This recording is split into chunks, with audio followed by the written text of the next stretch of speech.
All right, I'm back outside, but I'm inside. Who am I outside with?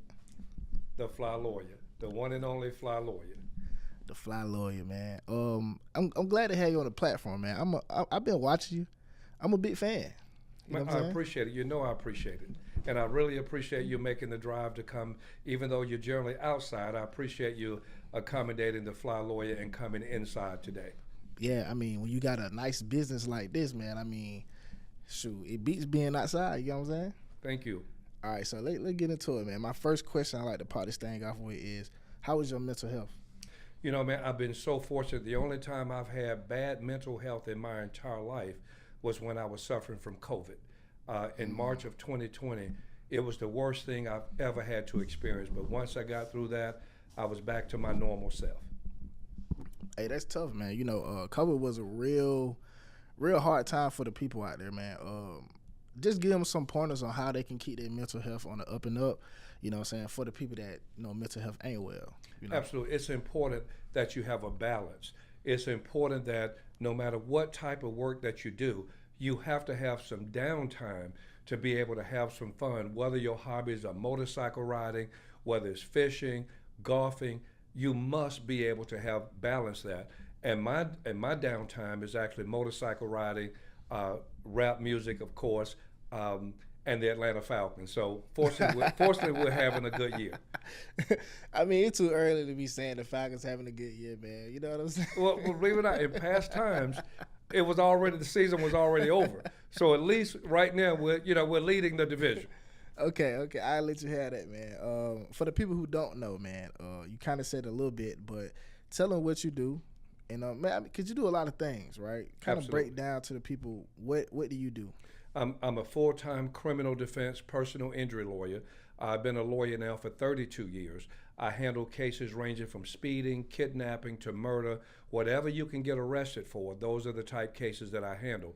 And I also handle car accidents where people are injured by the negligence of another driver. Been doing that now for 32 years. Man, that's a pretty heavy rap sheet. You know what I'm saying? And you also did a lot of things in the past too before you started doing what you're doing now. We're gonna dive into that a little later. But for the people out there that don't know, you know what I'm saying? Tell them where you're from and kind of paint a picture of the environment that you grew up in. Absolutely. I was born in a little place called Hogansville, Georgia, which is about maybe an hour, 15 minutes from Atlanta. But we moved to Atlanta when I was about 6 months old. So I grew up in the projects called Egan Homes, John J. Egan Homes in northwest Atlanta, just a mile or two from Spelman, Morehouse, Clark, Atlanta.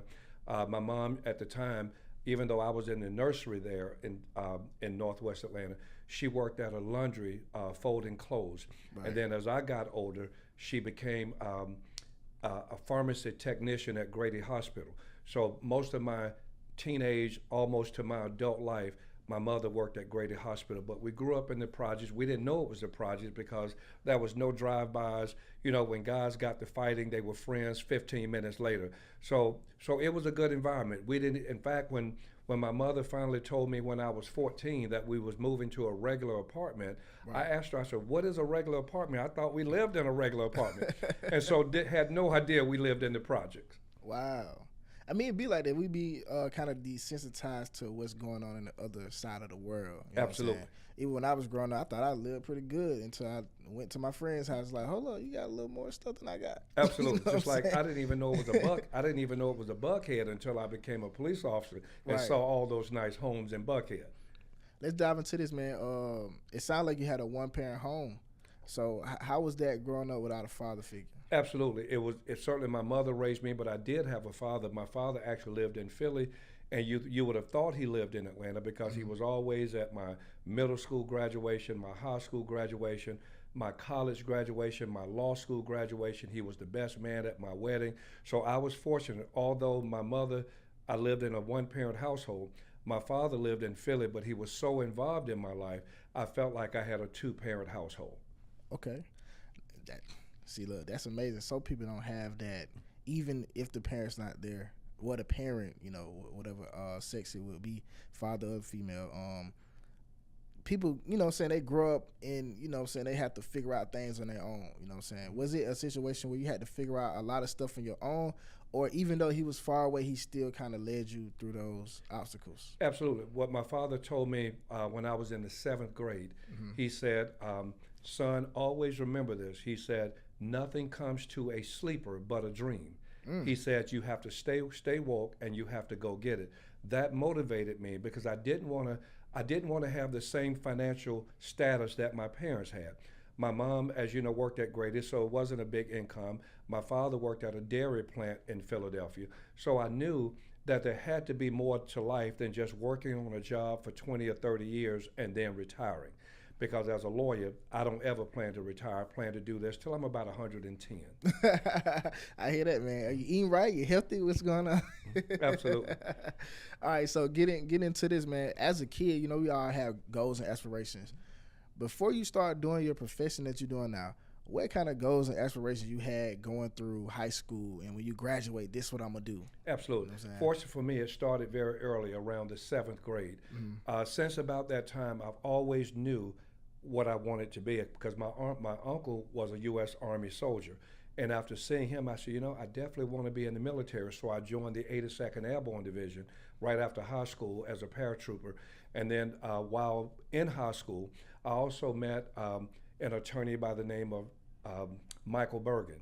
And so I ended up going to law school, and I worked for Michael Bergen for 3 years in a row as an intern.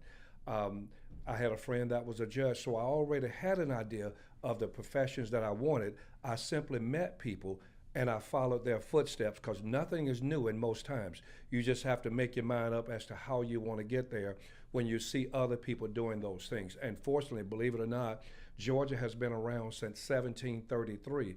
I am the only lawyer in the history of Georgia that's ever been a police officer, a police chief, a municipal court judge, state court judge, superior court judge, and prosecutor. There's never been one before me, and I don't think there'll ever be another one after me. Whoa. that's very, man. And I knew that because I did my research, and that was one of my questions in here too.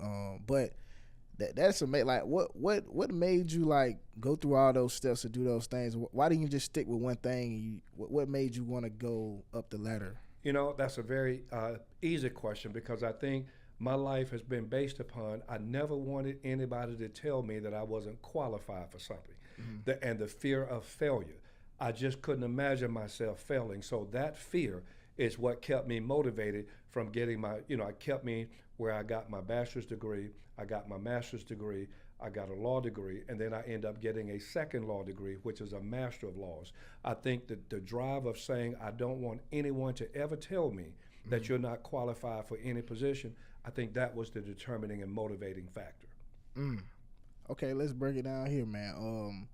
When you changed your name legally to the Fly Lawyer. I did that a little over 2 years ago. Okay. What was the decision making behind changing it legally to that? Well, you'll find out I'm one of those lawyers that I'm always honest. Let me first of all say that. Before I became the Fly Lawyer, I was the Bentley Lawyer. Okay. Because I drove a Bentley, so I called myself the Bentley Lawyer.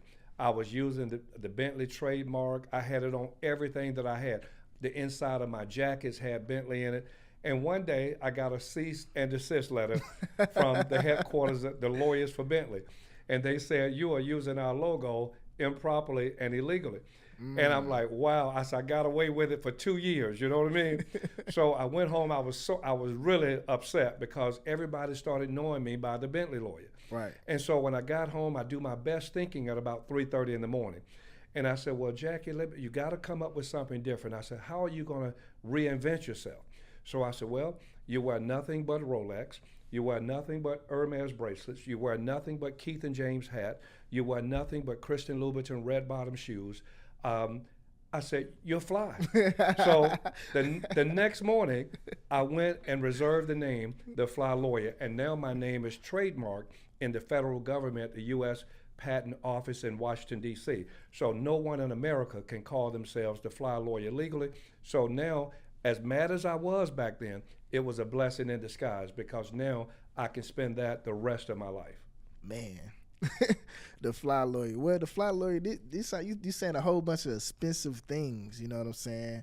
Me, I'm the president of the BNA. Do you know what that mean? I do not. The Broke Nigga Association. You know what I'm saying? That's a new one. So I'm trying to figure out how do a guy like me get to the point in life that you have, that you can actually call yourself Bentley and have one, maybe multiple ones, and you got the Rolls-Royce sign and the Maybach sign, the Maybach sign on the wall. Yes. And you got all that. So how can I acquire all these things, man? You know, I think what you're doing is a good start, because what you're doing now, I can see you elevating it to where it becomes an organization that people look at as a model type situation. Right. So I think where you are now is just a matter of time. It really is. I appreciate that inspiration. And then you'll be able to have a song like me called Maybach and Rolls Royce. Right. Let's get into that, man. Music. You make music. You just don't fight cases. You make music as well. Absolutely. What made you do that? Let me tell you how that began. There's a rapper named Stunner. Okay. Absolutely fantastic rapper. He's a great writer, great singer. And his brother was facing 8 years in prison with another lawyer. And somebody referred Stunner to me. And not only did I go in and get the felonies dismissed, but he only got 90 days in the county jail on a misdemeanor. Right. He was so happy. I told the judge, give him time to turn himself in. My client said, no, Judge, I'm ready to go to jail today because I'm not going to prison. Right. And so after it was over, I told Stunner, I said, man, you got to make me a song for keeping your brother out of prison. Right. And he made a song called Win For You. And I started using it kind of like a marketing. And it turned out we're now on our 6th song and our 3rd music video. So I ended up becoming an artist. So it blossomed like that. Now, do you mind giving these people a rendition of one of your songs? I can do that. Why don't my latest song is called Come to the Fly Side, because of all of my previous songs, they were all hip hop and upbeat type of songs. So I said, I got to do something for the ladies. You know what I mean? Come on now. So I came up with Come to the Fly Side, and it goes something like this. Give it to me. Hey, baby, I can tell your man ain't been doing you right. Just chill. Let me make it right. Come with the fly lawyer and let me upgrade you to the fly side. Let me take you shopping and put them red bottoms on your feet, baby. Let's take a ride, come sit on these Maybach seats, baby. Let me give you what you deserve. If I buy for me, I'm gonna buy for you, you know, his and hers. Put that Rolex on your wrist, yeah, we've been spending time. I got the pilot on speed dial, you say the word, we flying. Come on. Now, speaking of that, man, you know what I'm saying, you're a man of an abundance of money, you know what I'm saying? How do you control yourself with the women? You know it's pretty easy. That's a very easy. You're asking great questions, but I've already got the answers before you ever ask. You a lawyer? I mean, right? Like, come on, man. You know, I've been single now for almost 24 years. No way. And so obviously I've met a lot of women. Come on. But the way you do it is how you start out. And so if you lead with money, you're gonna become a sugar daddy. Come on. If you lead with say, I want to be your friend, I want to be a nice guy, but I expect you to be classy, I expect you to have class, to be an honorable lady, then they look at you as an older guy who just happens to want to be nice. And then they don't look at you like a sugar daddy. Even though in the back of their mind, they're looking for a come up, but my dad always said, it's how they make you feel. Right. So as long as they make you feel good mentally and don't disrespect you, then you in the ball game. And remember, nothing is free. So, you know, when a girl comes see me, we have a great time. You know, you still gotta cash out some money to get her hair done. Right. You know, that's not being a sugar dad. That's just being a gentleman. So that's how. But you can never lead with money. You gotta lead with your heart, with your character, and she has to give you the same in return. I mean, that's some great advice, man. But you know, they got toxic women out here, man. And some of these women are great manipulators, and they know to play the long game because they already know you got it. They know you're going to give it up if they just stay down. How do you deal with these toxic women? Well, as I said, I've never had a toxic woman. I mean, but let me tell you how. I'm pretty sure you deal with. Let me ask this then: do you deal with multiple women at one time? Yes, absolutely. Because I'm single. I'm a confirmed bachelor. There's a difference between a bachelor and a confirmed bachelor. Right. A bachelor is a guy that's single, and who may get married someday or may get into a committed relationship. But a confirmed bachelor is single to the day he died. So, so I'm a confirmed bachelor. So you ain't never getting. No, I love Oh I my love God. dating. I love newness, and so when you know yourself, Right. then you're good to go. So I'm a confirmed bachelor. So the women that I meet, although they are younger, you have to make sure they're very mature, that they have a job, they've got, and keep in mind, if you ever deal with a woman that don't have anything to lose, you're gonna lose every time. That's why the women I date, they may not have as much to lose as me, but they got enough to lose to stay on track. Okay, you know, older guy. How old are you? I'm 64. 64. What is the youngest woman that you will deal with, and what's the oldest? The oldest has been about 34, 35. The average age is 25. That's the average, because since I'm never going to get married again, when you get my age, you just want to have fun. Right. So that age is what, because they're not trying to marry me either. So it's a really good balance. You think they not trying to marry you? No, they see, you don't give them that impression. So remember, it's how you start out. Yeah. If you tell a woman you're going to be single for the rest of your life, they don't come at you that way. Right. So I've never had not one single drama incident in 22, 23 years that I've been divorced. What? Because keep in mind, I always have to consider that I'm a lawyer, so I have to deal with the right kind of people. How do you avoid having children? Do you have any? Oh yeah, my kids are adults. My daughter, she's 27, and my son is 30. My ex-wife is my best friend. So when I had COVID, I lived with her for almost 6 months. She took care of me for 6 months.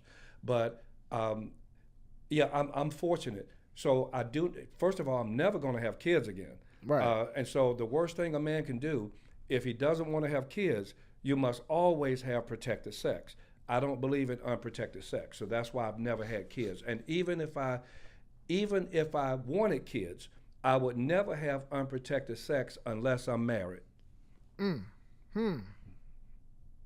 Wow.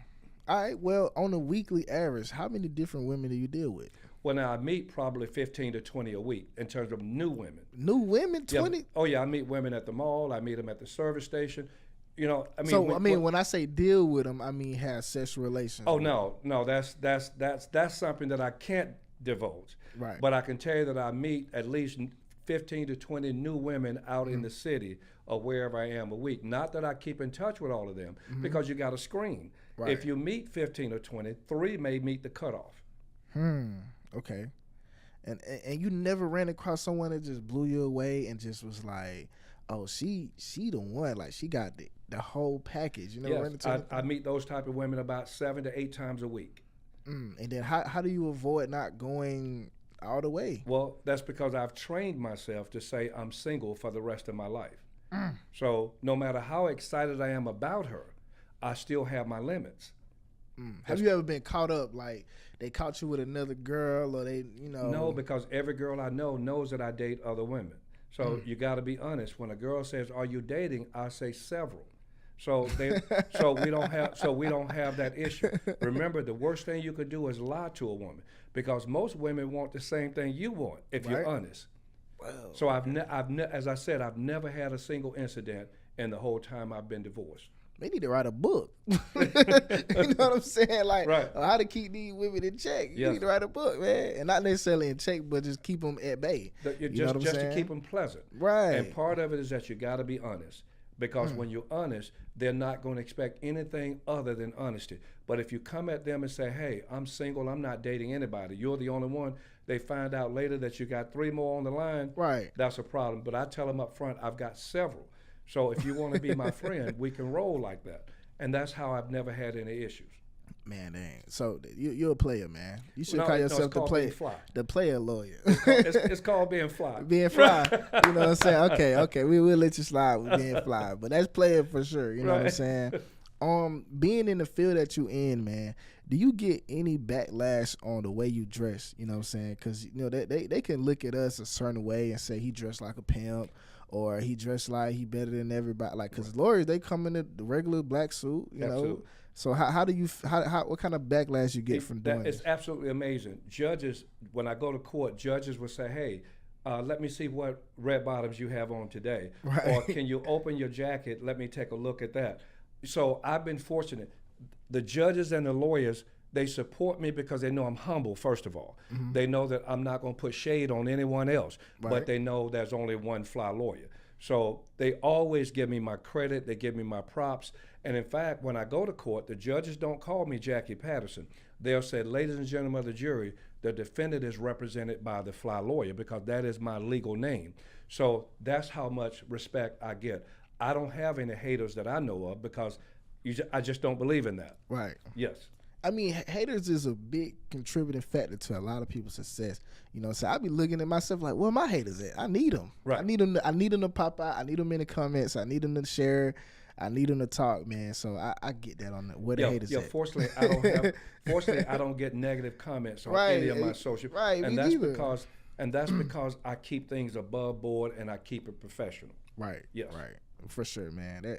That's amazing, because just looking at the wardrobe, how many different suits do you have? Well, all of my clothes are about my work clothes, like my suits and so forth. My designer is Miguel Wilson Collection. In fact, I'm his ambassador. So that's the only thing you'll ever see me in, like this jacket. I have roughly about 375 suits at home. Jesus Christ. And my casual designer, his name is called Sador. And in terms of casual jackets, blazers, just casual things, I would probably say about anywhere from 75 to 100 casual things. But my main designer is Miguel Wilson Collection. Do we always go blazer? Yeah, and like for an example, when I don't have court, yes, I still have on a blazer with jeans and sneakers like I have on today. Right, because we ain't, this how you dress. We ain't in no court situation. This is how you dress. Yeah, this is my everyday flyness. Right, and then the shoes of choice is always the same company? Oh, absolutely. If you see the big pictures on the wall here, right? I'm on my 254th pair of red bottoms. God dang. That is all you'll ever see me in is red bottoms, because that's part of my flyness. What size you wear, man? Give me size 11. Give me a pair of them red bottoms, man. Hook my brother up. Yes, I don't even have any other. Yeah. Even when I go to the trash can take the trash out, right? I've got red bottoms on. Slippers. Yes. Jesus. I mean, how when did you really started making money? Because, you ain't just jumping the game and just making all this money. So where were we in life to where you say, like, okay, I'm finna make a change in my life, and when did the money start rolling in to the point where you can afford to do all these things?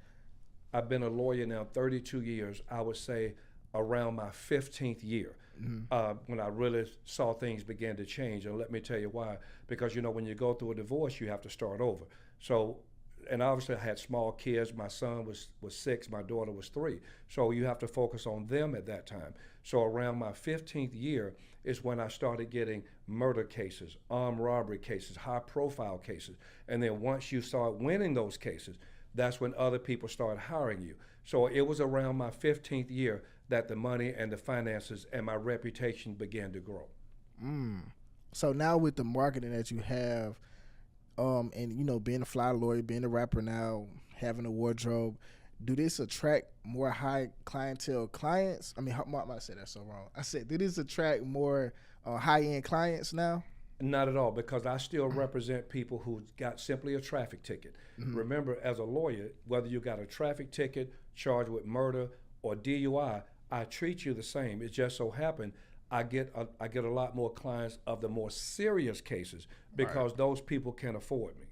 Okay. Even though I don't turn down traffic tickets, because to me, they still need good representation, even if you get a traffic ticket. Right. So I don't discriminate based upon what you're charged with.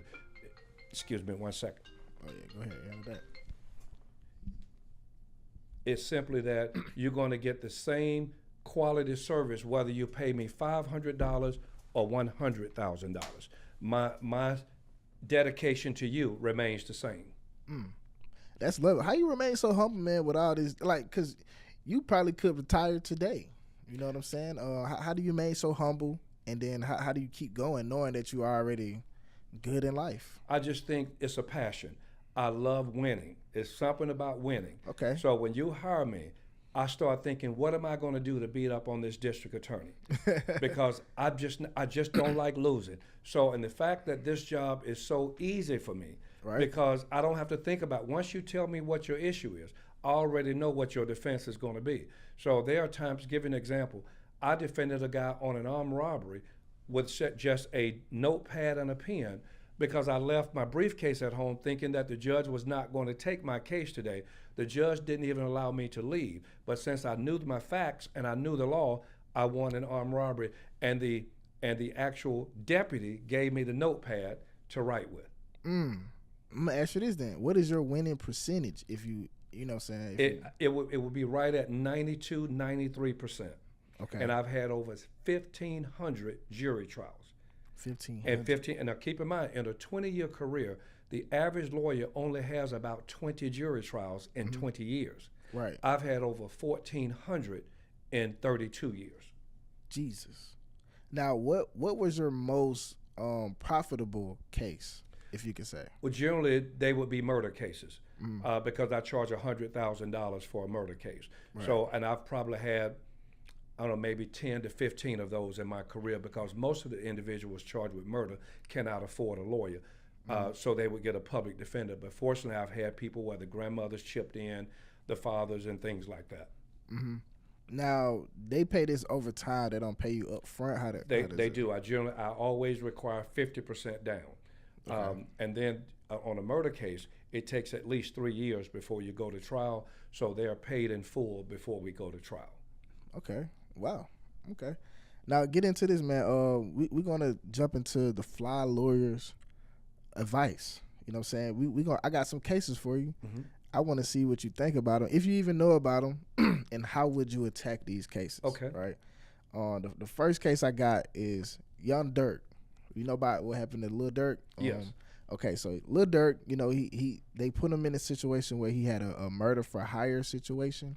It's not yet a RICO, but due to the people that are involved and the other things that are happening around it, it could possibly be such a thing. So how would you defend Young Durk? Well, I would defend him the same way I would do in most cases, and it's a theory that I always do. Mm-hmm. When you get arrested, this is always my defense. One is that it's not me. Okay. Second of all, if it is me, then I didn't do anything. The third part is that if it's you and you did do something, then you want to mitigate the damage. That's how I handle every case. Okay, Little Durk, right? Mm-hmm. Lil Durk, he tried to flee. You know what I'm saying? So he booked like 3 different flights. No, let me tell you. I already told you how I would defend him. Okay, come on, get to me. He didn't try to flee. He booked his flights so he can determine whether there was a warrant for him. That's why he booked a flight. Across the country, though. Right, but the key is that he was only trying to determine whether there's a warrant for him, whether he could go turn himself in or not. Right. That's what I believe happened. Do you think it's a smart thing to book multiple flights knowing that the people are seeking you? Well, keep in mind, I can't represent Lil Durk because he's out in California. Right. His case will be in California. But if his case was in Georgia, I would first of all make sure he didn't make any statements to the police. That's the first thing. Mm-hmm. Because when you start talking, you are sinking yourself from day one. But if his case was in Georgia, I would still use that same 3 theory that they got the wrong person. I was there, but I didn't do anything. And if I was there, and if I did something, it was so less of an act to where it was minimal. Do it look like Lil Durk even gonna get a? Do it look like he's even gonna get a bond at this point, because he does have informants? Like one of the guys, I think his name. What's his name? I can't remember his name. Jesus, they're gonna kill me. Well, let me tell you, when it comes to the federal government, they don't generally arrest you unless they already have all the evidence. Let me tell you the difference between the federal government and the state government. The state government will just come at you and arrest you without any evidence, and then their case falls apart, particularly like in the YSL case. Right. It falls apart. But when the federal government arrests you, they have spent 1 year to 2 years with undercover informants. People are being wired. Most people, they have a 98% conviction rate, the federal government. Right. So you either going to plead guilty or you're going to be found guilty. Very few people are found not guilty with the federal government. I mean, all right, so the person name is Jam, got his name. So with all these, So are you familiar with everything that's going on with the Dirk case, or I'm just not. like bits I and just pieces? started looking at it about a couple of days ago. Right. So pretty much one of the witnesses is Jam, which is like his right hand partner. And of course, Quando Rondo and the King Von situation King Von ended up dying due to Lil Timmy. So that's on Quando Rondo's side. So apparently they've been trying to catch Quando Rondo ever since that time, right?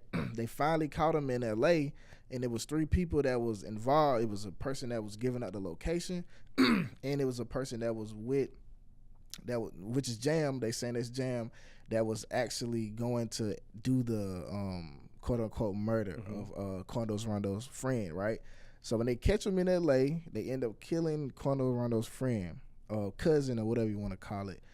And apparently Jam is giving the government or the feds, whoever, all this information about the time, who set up the location, who's involved, if was it money exchange, could they end up doing the murder, then going to a burger spot to talk about the money. Okay. They took a private jet to LA just for that day, and then took a private jet back, used the credit cards to buy ski masks, gloves, and all type of crazy things, right? So, and they're trying to call it murder for hire, right? So with all that information and knowing that there's more witnesses to come and the more murders that was, that happened too, do you think Dirk would even get a bail after this? There's a chance there's about a 98% chance he'll be denied bond. If he is given a bond, it's going to be in the $1 million, couple of $1 million range. Right. If he's given a bond. But the reason why I don't take federal cases, as good as I am, because they've got the goods on you. They got it. Before they ever arrest you. So I'm just not going to take a case when there's a 98% chance with the federal government that you're going to have to do a plea or you're going to be found guilty. All right, I mean, I'm saying this coming from the fly lawyer, man. All right, so let's get into a Young Thug case, man, the YSL trial. It's been a lot of what's your initial thought on the YSL trial? Well, I think the government put too much into something. They could have simplified it. They called too many witnesses. Right. You don't need 200 witnesses to prove whether somebody committed RICO or murder. You don't need that. So they did overkill, and that's how it's backfired on them. And that's why, as of today, some of those defendants are now getting 20 years to serve 7, because the government now realize it's falling apart. So I think they're smart. The government is smart by offering these people good plea deals so they can save faith that they didn't lose the case completely. Eventually, they're going to offer Young Thug a good plea deal that's going to keep him out of prison, out of that life sentence that he's facing. Right. I think it's going to turn out to be okay. Now, he may end up getting a little bit more time, but it's not going to be what you would get if you get convicted of murder. Would you take that if you was asked to be Young Thug's lawyer, regardless if he's Young Thug, he could be called Jimmy. Would you take that case? Yes, I would, because if you hire me, I'm on your side. Period. I could care less. Is that a winnable case, basically what I'm saying? Yes. No one thought that in the beginning. Right. Because the DA came out so strong.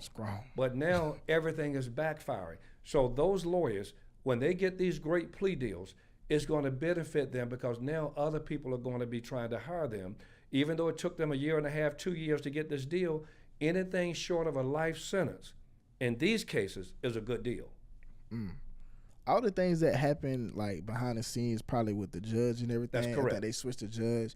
How common is that? Is that like real rare, or that's a common thing? Well, it's very rare.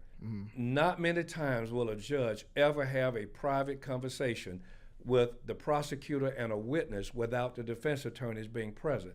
That is totally illegal, probably anywhere in America. Right. So I think, first of all, that's why he got removed from the case. But yes, that's in my 32 years, that's the first time I've ever heard of it happening. Right. And then we got Funny going at it with Trump, and then she's a part of this case. So it's just like, it sounds like a circus. It's a circus right now. Right. And that's why the DA is making all of these good deals so they can say they didn't lose the case, but they can't say they won either. Because they spending resources. Yes. Okay, boom. Tory Lanez. Megan. Tory just put in I don't know the term. A habeas corpus. Yeah, I can't say that word. Yeah, that right. Whatever, however you say yes. that. A habeas corpus. So how do you feel like Tory's finna end up with putting in his? Yeah, let me tell you the purpose of a habeas corpus. Okay. The purpose of a habeas corpus is to challenge your conviction. You're saying that my conviction was unlawful, whether it be your lawyer did something wrong, the trial judge did something wrong, improper communication with the jury, ineffective assistance of counsel of your lawyer. So you're saying that I'm being held illegally because something went wrong with my trial. And if a judge grants that habeas corpus, then you're absolutely free. So looking at Tory's case, I don't want you to pick a side or nothing like that, but do you think Tory got like a beatable situation? Like, did you think that he should have got locked up for this, or you think they didn't have enough evidence? What did you think about it? You know, since the case was in another state, I really didn't follow it, so I'm not real privy to what took place to get him convicted. Right. But I do know a habeas corpus, if it's granted by the judge, he will walk free. Then the government will decide if they want to retry him, because the government can retry you if you win on a habeas corpus. That's right. All right. I know everybody followed this case. P. Diddy. First initial thoughts on the P. Diddy case, and do you think it's a beatable case? Well, if I was his lawyer, I would have to charge him at least $10 million, because that's how much work going to have to be put in that case to save him, if he can be saved. My personal view, based upon what I've seen so far, I don't think he can be saved. I think no matter how much money he spends on a lawyer, I believe he's, in my view of what I've seen so far, right, he is going to prison. Right. Because it's evidence. Yep. The tapes. Absolutely. Why do you think the government would take all the baby oil, thousands of bottles? Why would they take all the oil and not just take one for a sample? Well, they're saying that allegedly it was laced with GHB, which is date rape drug. And they're claiming that he either put it in their liquid, whatever they were drinking, or that he rubbed it on their body and it soaked in and then knocked them out. So they took, okay, that made total sense. So with all that information, it's pretty tough. Tapes, right? Would you advise your client to keep tapes? Because you know R. Kelly got caught with the tapes, P. Diddy got the tapes. What would you advise your clients to do to get rid of these tapes? Because why do they even have them? Well, I would never advise my client to get rid of tapes, because that's a crime. Right. So I would just let them do whatever they see fit, and then I would defend them based upon what the evidence is when we get to trial. It is a crime for a lawyer to say, let me tell you how to do A, B, and C. So that's how lawyers get in trouble, because when they get paid, they start giving advice on how to commit a crime. That's a mistake. When you hire me, let me tell you what happened one time. I had a client that came to me, hired me, gave me $20,000, and it was an armed robbery. And he said, Mr. Patterson, I want you to tell the jury that I was in California, even though I was here in Atlanta. I immediately shut him down, gave him a refund, and told him never to call me again, because there's no way I or any lawyer should ever commit a crime by helping somebody commit perjury. You know the perception of a lawyer is that lawyers lie very well. So is that a true thing? Or? That is not true. You have ethical and unethical lawyers. That's the difference. Ethical lawyers are only going to present the facts that come to him. Unethical lawyers will try to change the facts, and you can't do that. That's how lawyers get in trouble. I work with the facts that come to me. I don't create facts. I create reasonable doubt. That's okay. I can rock with that.